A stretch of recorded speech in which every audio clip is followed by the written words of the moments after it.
네, 여러분 안녕하세요. 이제 우리 이어서 동남아시아로 가보도록 하겠습니다. 동남아시아. 동남아시아 쪽은 기본적으로 중국 아래쪽에 있는 인도차이나 반도의 5개 국가와 그 옆에 있는 큰 여러 개의 섬으로 이루어진 인도네시아, 말레이시아, 그리고 도시국가인 싱가폴, 마지막으로 브루나이 이 정도의 국가들을 포함하고 있어. 그래가지고 일단 우리 첫 번째로는 동남아시아에서 아무래도 경제적으로나 아니면은 다른 여러 부분에서 전부 좀 규모가 큰 인도네시아에 대해서 먼저 이야기를 해볼게. 인도네시아 같은 경우는 수도가 자카르타라는 곳에 위치하고 있어. 그래가지고 자카르타는 뒤에 나오는 이 자바성과 연관이 있는데 인도네시아가 네덜란드의 식민지 지배를 받을 때에 이 자바섬에 많은 사람들을 좀 이주시키는 그런 정책을 사용을 했었대. 그러다 보니까 지금도 자바섬에 많은 인구가 살고 있고 또 그러다 보니까 자카르타라는 곳에 좀 많은 어떤 인구라든지 경제, 행정 이런 것들이 집중이 되어 있는 거야. 그러다 보니까 지금 인도네시아에서는 수도를 옮길 수도 있다 이런 이야기들을 하고 있어. 하지만 아직까지는 자카르타가 인도의 수도인 상황입니다. 그래서 자카르타 하면은 또 최근에 이제 재작년에 아시안 게임이 이 자카르타라는 도시에서 열렸기 때문에 혹시 그때 축구 결승전이나 야구 결승전 이런 거 기억하고 있다면은 자카르타라는 이름 어디에서 들어봤더라 한번 떠올릴 수가 있을 것 같아. 그 다음에 인도네시아 하면은 좀 의외겠지만 중동에 있는 다른 국가가 아니라 바로 인도네시아가 이슬람교 신자가 가장 많은 국가라고 해. 세계에서 이슬람교 신자수 1위 국가가 바로 인도네시아라고 해. 그 이유가 뭔지 보았더니 당연히 그쪽에도 이슬람교를 믿는 사람들 매우 많겠지. 그런데 그쪽은 아이고 말이 꼬이냐? 그쪽은 이제 사막이고 좀 건조하고 척박한 기후이다 보니까 인구가 적을 수밖에 없는 거야. 반면에 인도네시아 지역은 이제 열대 몬순 지역이기 때문에 상대적으로 땅도 비옥하고 사람들도 많이 거주하고 있다고 해. 그러다 보니까 똑같이 우리 다 믿어 하다 보면은 인도네시아 같이 인구가 2억이 넘는 국가가 이슬람 교도가 가장 많을 수밖에 없는 구조라고 이렇게 생각을 하면은 될 것 같아. 그래서 의외로 그 이슬람교 신자 순위에서 1, 2, 3, 4등 전부 다 우리가 생각하는 서남아시아 지역에 존재하지 않아. 그래서 2등, 3등, 4등 국가가 어딘지 궁금하다면은 그거는 우리 다음 시간에 알 수가 있을 거야.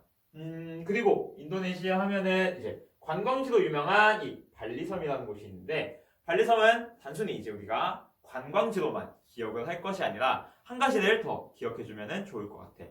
인도네시아 같은 경우는 이슬람을 믿는 사람들이 다수였는데 발리섬은 힌두교를 믿는 사람들이 많은 섬이라고 합니다. 그래서 발리섬에 가게 되면은 그런 힌두교의 신과 관련된 사당이나 조각물 이런 것들을 쉽게 볼 수 있다고 하네. 마지막으로 이제 인도네시아도 조산대에 위치하고 있기 때문에 화산 폭발이 굉장히 자주 일어나는 지역이라고 해. 그런데 인도네시아의 화산은 조금 특이해.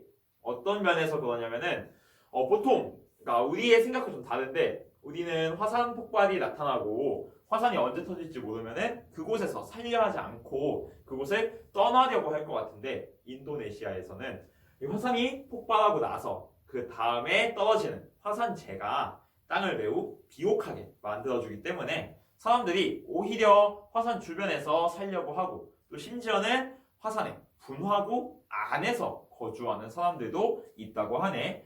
이게 화산을 좋아해서 그렇다기보다는 이곳이 농사가 잘 되는 땅이기 때문에 사람들이 그런 화산 폭발의 위험을 무릅쓰고라도 화산 안에서 분화구 안에서 사는 그런 모습들을 볼 수 있다고 하네. 그래서 인도네시아 이야기는 이 정도로 마무리해볼게. 이어서는 베트남에 대해서 이야기를 해볼 건데, 아이고 왜 이러냐? 한번 지고 갈게. 베트남 같은 경우는 이제 수도가 하노이에 위치한 국가고, 베트남에 이제 또 하나의 큰 도시 들어봤을 수도 있는데 호치민이라고 하는 그런 도시가 같이 있어. 그래서 하노이랑 호치민은 그 규모가 크게 차이는 나지 않는다고 해.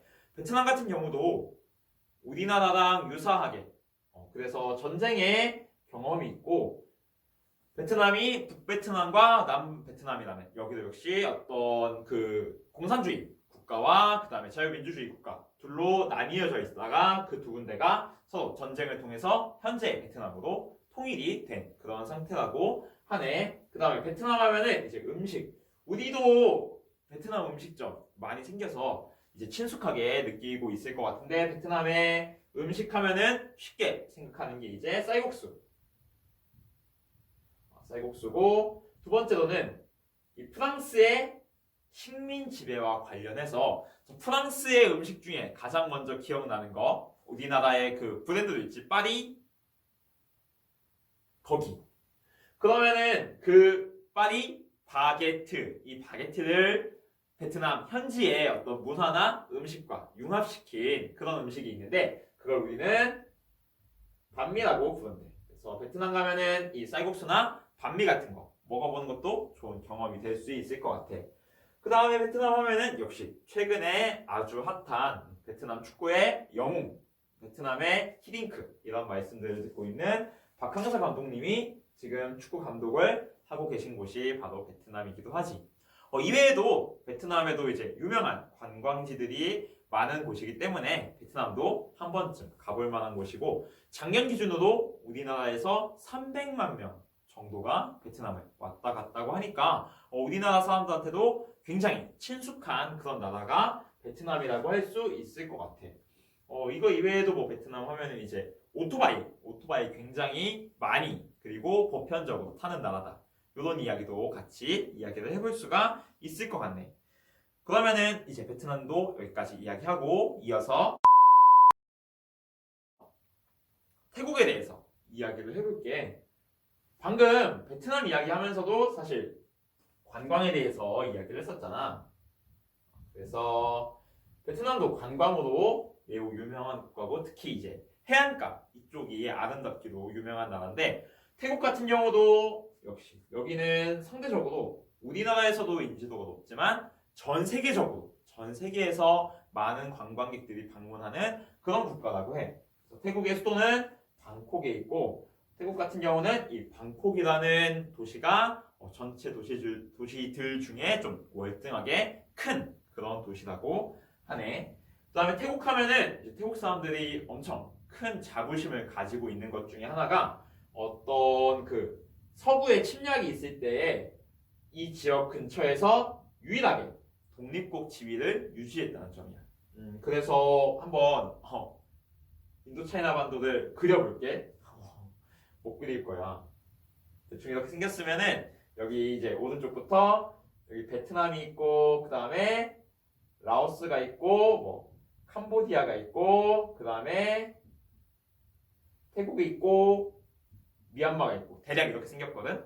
그러면은 이 중에서 이제 이 태국만 혼자 독립국을 유지하고 태국을 기준으로 오른쪽 국가들은 여기는 전부 이제 프랑스의 식민지 지배를 받았고 여기에서 이제 미얀마부터 반대쪽으로는 영국의 식민 지배를 받았다고 합니다. 이쪽은 이제 영국의 식민 지배를 받았어. 그러다 보니까 이 지역 인도차이나 반도에서 유일하게 식민 지배를 받지 않고 그대로 독립국 지위를 유지한 태국이 이거에 대한 자부심이 아주 어마어마하다고 합니다.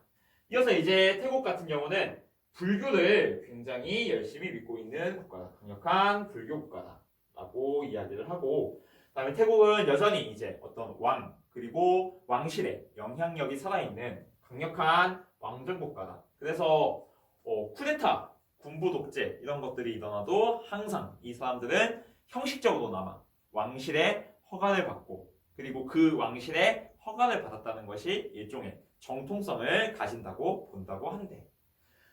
그리고 태국 하면은 이제 태국의 유명한 축제라고 하면은 들어봤을 수도 있는데 태국 같은 경우도 이제 몬순 기후에 해당하고 몬순 기후는 우리가 생각하는 사계절이 아니라 이제 어떤 우기와 건기로 계절이 나뉘어지게 되는데 이 우기에는 비가 많이 오고 하니까 농사가 잘 되는 반면에 건기에는 비가 잘 오지 않아서 상대적으로 농사를 잘 짓지 못한다고 해요. 그러다 보니까 이제 예전 사람들은 건기가 끝나고 우기가 다시 오는 것이 굉장히 기쁜 일이고 축하할 일이고 같이 기념을 해야 될 일이었던 거야. 그래서 우기가 처음 시작될 때 하늘에서 비가 오기 시작하니까 사람들이 얼마나 기분이 좋을까. 그래서 서로 막 물을 뿌리고 물장난을 정말 모든 많은 사람들이 치는 그런 전통 문화가 있었는데 이게 이제 현대로 와서 축제로 이제 발전을 하게 된 거지. 그래서 그 축제의 이름이 바로 송클란, 아니면 송크란 이렇게 부르기도 하고, 이런 이름을 가진 물 축제가 태국에서는 발달했다고 해. 그래서 대략 한 4월 초중, 4월 초, 4월 중순 이때쯤에가 이제 태국에서 이 송크란 축제가 열리니까 기회가 된다면은 가서 이제 막 물총을 쏘는 것도 재밌는 경험이 될 수 있을 것 같아.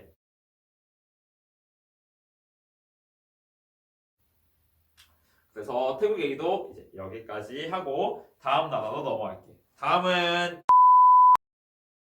이제 말레이시아 연방의 일부였다가 독립국으로 나타난 자그마한 도시국가 싱가포르야.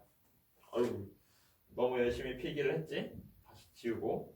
싱가포르 같은 경우는 이제 국가의 면적이 크지 않은 도시 국가이고, 그리고 원래는 이 싱가포르가 말레이시아의 일부였어. 그러니까 말레이시아 같은 경우는 어떤 하나의 커다란 국가라기보다는 여러 개의 연합체, 연합국 이렇게 생각을 하면 되는데 싱가포르도 그 연합의 일부였거든. 그런데 말레이시아에서부터 독립을 해서 새롭게 나라를 건설하게 된 그런 국가라고 하네. 그런 국가라고 하네. 그래서 지금 우리가 생각을 해보면은 싱가포르이 우리가 잘 사니까 나는 말레이시아와 함께할 수 없어 하고서 떨어져 나갔을 것 같은데 실제로 처음 독립을 할 때는 말레이시아 쪽에서 싱가포르를 일방적으로 좀 내쫓은 이런 형태의 독립이었다고 하네. 그래가지고 지금은 이제 좀 역전이 됐지. 말레이시아도 물론 꽤나 잘 살고 어느 정도 이쪽 지역에서는 그래도 꽤나 괜찮은 국가지만 그래도 지금은 이제 싱가포르가 훨씬 더 잘 사는 국가가 되었으니까 좀 아이러니한 그런 결과라고 할 수 있을 것 같아. 그 다음에 이제 곤장이라고만 써놨는데 이게 어떤 거냐면은 싱가포르에서는 어떤 법을 어겼을 때 이거에 대해서 뭐 벌금형, 징역형 이런 거 말고 태형이라고 하는 정말 잡아놓고 때리는 그런 형벌이 존재한다고 해서 우리나라에서도 여러 번 화제가 되었었거든. 그것과 관련한 이야기고, 그 다음에 이제 머라이언이라고 하면은 이 머라이언 같은 경우는 그 싱가포르 여행 갔다 오면은 보통 크게 두 개 인증샷 찍어서 올리지. 인피니티 풀인가 하는 호텔 거의 옥상 같은 데에서 거기에 수영장이 있고 거기에 이렇게 몸 담그고 있으면은 밑으로 싱가포르 야경이 보이는 그런 스팟과 또 하나는 이제 사자 같은 얼굴인데 이제 밑에는 뭐 인어 이런 느낌으로 이제 물 뿜고 있는 그 동상 옆에서 또 사진을 찍는 경우가 있는데 그 물을 뿜고 있는 사자인지 인어인지 하는 그 동상이 바로 머라이언이라고 불리고 이게 싱가포르의 상징이라고 하네. 그래서 이 머라이언 함부로 막 만들거나 함부로 갖다 팔면은 또 곤란해질 수가 있다고 하니까 싱가포르에 가서 다른 분들이 이제 인증샷 찍을 때 옆에서 같이 찍어보면 좋은 경험이 될 수 있을 것 같아. 자, 이어서 우리 마지막 국가인 필리핀 같이 이야기해 보도록 할게. 필리핀은 일단 나라의 이름이 어디서 유래되었는지 이 이야기부터 해볼게. 필리핀 같은 경우는 원래 스페인의 식민 지배를 받았었거든. 그래서 스페인의 황제 이름이었던 이 펠리페 2세의 이름을 따서 나라의 이름이 필리핀이 되었다고 해. 그리고 필리핀의 수도는 마닐라라고 하는 곳이고, 필리핀 같은 경우는 처음에는 이야기했던 대로 스페인의 식민지 지배를 받았지만 이후에는 이제 미국의 식민지 지배를 이어서 받게 되었어. 그러다 보니까 필리핀에서 많이 믿는 종교는 스페인의 영향을 많이 받아서 크리스트교 중에도 부교, 가톨릭에 해당하고, 그리고 언어 같은 경우는 영어와 그리고 원래 원주민들의 언어인 타갈로그 이렇게를 사용한다고 해. 그 다음에 이제 필리핀. 최근에 뉴스에 많이 나오는 분이지 두테르테라고 어떤 필리핀의 양면성이 있는 그런 지도자지. 좀 과감하게 정책을 추진하고 그래서 이제 필리핀의 문제들을 해결하기 위해서 힘쓰는 사람이다. 이렇게도 볼 수 있지만 너무 과격하고 좀 어떤 이걸 이렇게 국가가 해도 될까? 라고 하는 급진적인 그런 이야기를 많이 하는 지도자로도 알려져 있어. 그래서 두테르테 아직도 집권을 하고 있거든. 어떻게 그 결말이 날지는 아마 두테르테의 집권이 끝나고서 평가가 이루어질 것 같아. 그 다음에 이제 민다나오 섬이라고 하는 이 섬이 있는데 여기는 조금 전에 얘기했던 것처럼 필리핀 같은 경우는 원래는 가톨릭교를 믿는 사람들이 많은데 저 민다나오 섬에는 유독 이슬람교를 믿는 사람들이 많다고 해. 그래서 이 이슬람교를 믿는 사람들이 주변 사람들과 갈등이 있었고 특히 최근 몇 년간에는 그 IS와도 관련해서 조금 과격하게 그런 분리 독립운동을 벌이기도 하고 종교와 관련해서 시위를 하기도 하는 그런 문제들이 발생하고 있는 지역이야. 아직까지도 문제가 정확하게 해결이 되지 않아서 지금도 아마 여행 자제 구역에 해당할 거야. 그래서 필리핀 아름다운 바다와 다 가지고 있지만 이 민다나오 섬에 대해서는 가는 것을 추천하지 않습니다. 마지막으로는 이야기했듯이 원주민 언어인 타갈로그어가 있고 그 다음에 필리핀에 이제 미국의 식민 지배 경험을 바탕으로 한 영어가 있는데 이 두 개 간의 갈등이랄까? 아무래도 원래 살던 사람들은 타갈로그어를 구사하고 이것을 배우고 가르치는 것을 선호할 텐데 실제로 필리핀에서 조금 더 필요하고 우대를 받는 것은 영어이기 때문에 어떤 다른 나라에서도 이미 비슷한 절차로 원주민의 언어, 다양한 언어들이 많이 사라지고 또 사라지고 있는 중이거든. 그래서 필리핀에서도 혹시 이제 뭐 50년, 100년이 지나고 나면은 타갈로그어를 쓰는 사람이 한 명도 없어지진 않을까 이런 걱정이 되기도 하네. 그래서 일단은 우리 인도네시아, 베트남, 태국, 싱가폴, 필리핀까지 5개의 국가로 동남아시아에 대해서 이야기를 해봤고 지금 못 다룬 국가들이 조금 있지. 그래서 이렇게 라오스, 캄보디아, 미얀마, 말레이시아, 동티모르, 브루나이라고 하는 나라들이 이 동남아시아에서 존재하고 있거든. 이 6개의 나라들 중에 여러분들이 더 알고 싶거나 무언가 흥미가 보이는 국가를 한 군데 골라서 과제 중에 선택해서 제출해주면은 선생님이 다음 시간 강의를 올릴 때에 그 나라에 대해서 강의를 찍어서 앞에 쿠키 영상처럼 올려주도록 하겠습니다. 오늘도 이제 선생님과 함께 아시아 지리의 첫 번째 같이 마무리했는데 다음 시간은 이제 오늘 다루지 못한 나머지 아시아의 지역들, 국가들에 대해서 다루어 보도록 하겠습니다. 빨리 여러분들을 만날 수 있었으면 좋겠네. 오늘도 수고 많았고 다른 시간도 파이팅 했으면 좋겠어. 안녕.